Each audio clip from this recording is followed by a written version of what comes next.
convinced that all of the good men are either at home, at the gym, or at work. And the reason why all the women out there are saying, I can't find a good man, where are all the good men at? Yeah, you guys scared them. There's absolutely nothing wrong with appreciating a helping hand from your partner. Whether it's dealing with heavy snow, fixing something around the house, or handling unexpected problems, life is simply easier when you have someone you can rely on. In today's video, we're checking out some unforgettable moments where people who claimed they needed no one were suddenly faced with reality. Make sure you stay until the end, because these clips only get more unbelievable.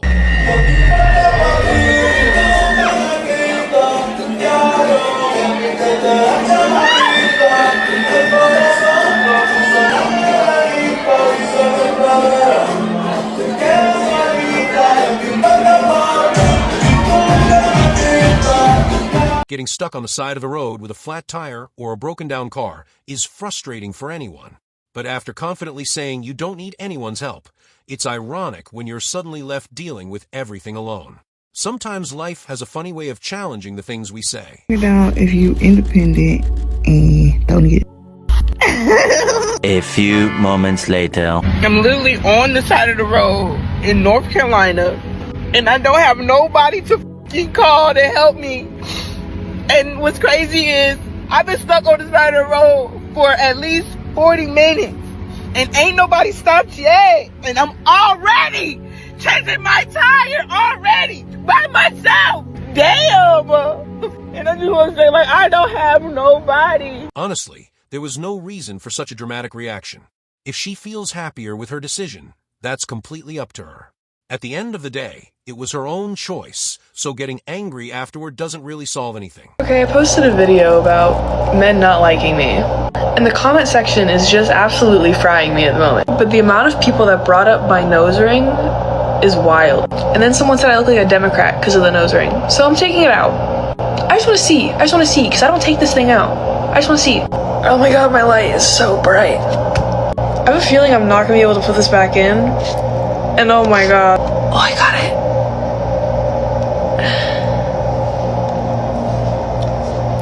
Oh, I like it. God.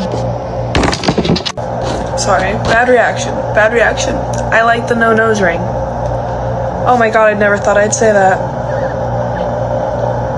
I can itch my nose. I still have. Both of them raise an interesting point. Many people believe traditional relationship roles have changed over the years, and opinions on that vary widely. Society has evolved, and not everyone agrees on what those changes have meant. That's why conversations like this continue to spark debate. Are not like how they were when our parents were growing up. I grew up like the man is supposed to take care of the woman. The man is supposed to go up to the girls. Like the man is supposed to have drive and initiate everything. Like I feel like now it's so hard to find guys that like even just in general have drive in life. Like I feel like it's so different. When did this change? Anyways, I just feel like there's no manly men. Yeah, great. I'm glad you noticed. Because I kind of feel like that too when I look at your generation. And I wonder, if it maybe had something to do with feminists calling them toxic and telling them that women didn't need them. Just a maybe that had something to do with thinking maybe 60 years of these, kind of crones, these feminist crones telling men we don't need you anymore. We can make it on our own. We want, your positions. We want your jobs. We want to do what you do. And then men started to say, okay, well, how about I dress up in a skirt and do what you do and call myself a woman? Don't tell me not to live, just sit and putter. You eliminated. I'm not sure if the gas pump actually malfunctioned or if she accidentally left it locked in place. Either way, the situation became far more chaotic than it needed to be. Sometimes staying calm and thinking for a second is all it takes to solve the problem. Oh my god, what do I do? Nicole, you need to put back in! What do I do? It's not stopping! What do I do with it? I was just trying to record a video of me like saying that I didn't need a man to like help me hang something on the wall, and it's this round mirror. Here, I'll show you my setup. Okay, so this is like the setup. Like I had everything out, right? Like that's the mirror I'm gonna hang up, and I wanted to hang it right here, and I measured it out and everything. I was doing well. I was doing very well, and then I realized that the mirror is like really heavy, so I have to, I don't know if they're called like anchors or something, but like I need an anchor. But anyways, I don't know. I thought that I knew what I was doing, and then I had to take the drill out, and then there's nothing in there, and I can't get anything in there. I don't know. Like I mentioned earlier, asking for help doesn't make anyone weak. Most people can eventually figure things out on their own, but having someone experienced beside you can save a lot of stress, time, and frustration. So as a woman, one thing that I'm very sick and tired of seeing is all of these women giving bad advice, especially to the younger women, because you know what it is? Misery loves company. I see all of these women in their 30s, 40s, 50s that are giving terrible advice to women in their 20s and even younger than that. So coming from a woman, I'm going to be honest with you and I'm going to tell you what hitting the wall means. So men value different things than women do. They value beauty, youth, and they value someone that respects themselves. When you start aging, your biological clock is ticking, and that is just a real fact. Going into your 30s, your options are going to be less than when you were in your 20s. And those guys around your age are now looking at the younger women, and you're going to be competing now with the 20-year-olds for the guys that you want. And then now when you're ready to start settling down and possibly start thinking about having kids, those same guys might feel like you're rushing them, and they might not want the same things at this point. So then the dating market starts getting stressful, and then now these women are rushing for time because now their biological clock is really ticking. I actually respect the fact that she didn't simply agree with her friend just to avoid conflict. Instead, she shared her own opinion respectfully, proving that real conversations can happen even when two people see things differently. Men need men. Do women need men? No, we don't need y'all. I do. I need my man. Baby, I need my man. Okay. Why don't you need men? What do I need a man for? To do what? Everything. Okay, why do you need a man? Because we was created to be soft and nurturing. We ain't created to be working hard. We need a man. I need a man. I need my man. I mean, I got a man, but I don't feel like I need him. But I like him around. More than men need women more than we need them. Y'all can't do yourself. I'm quite literally rolling around in horse trying to get this bottom thing off my car. I don't want to talk about it. I'm gonna cry. I'm trying to get this off, and I need a screwdriver to take it off. And I just wish someone would pull over and help me, because I don't know what to do. Oh, someone just pulled over. No way. This reaction honestly seemed way over the top.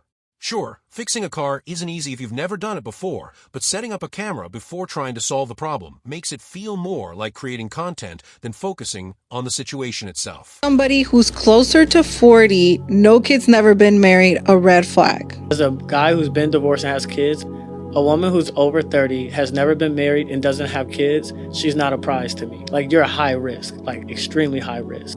Practically speaking, 56% of first marriages end in divorce. 56% end in divorce. Right. And 75% of them are initiated by women. Mm-hmm. So really, your first marriage is like, it's the up. Right? That's right. That's real. It really is. And what happens more times than not is your first marriage will probably dissolve in divorce within the first 10 years, and it will probably be initiated by the wife.